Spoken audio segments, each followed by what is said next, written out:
नवरा बायकोचं प्रेम जगातलं अवघड कोडं असतं. विनोदाच्या राज्यात पहिलं स्थान त्यालाच तर असतं.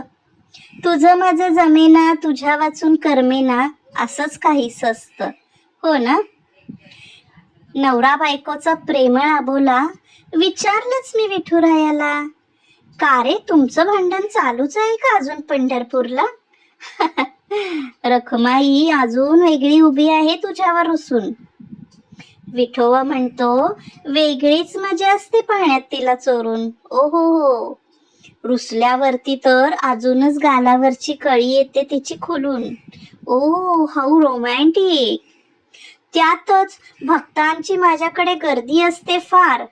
भक्तांच्या हाकेला धावून होईल तिचे फार हाल. ओ हो हो, बरोबर. मग रखमाईलाही विचारलं, अजून गेली नाहीस का तू विठूच्या गाभाऱ्यात बसायला? ती बोलली, आत्ताच्या काळात जागा तरी कुठे राहायला. ते पण बरोबरच म्हणा ना. आणि तसंही माझ्या विठोबाकडे फार भक्तजन येतात त्याला भेटायला. मग त्यालाही नको का थोडा आराम मिळायला? अरे वा वा वा, किती ती काळजी. तुम्ही माझ्याकडे येताना दर्शनाला तोच थोडा वेळ आराम माझ्या विठुरायाला. हो हो हो, मस्तच. असा हा रुसवा, दुरावा, काळजी आणि प्रेम तुमच्यासाठी खास एकादशीला.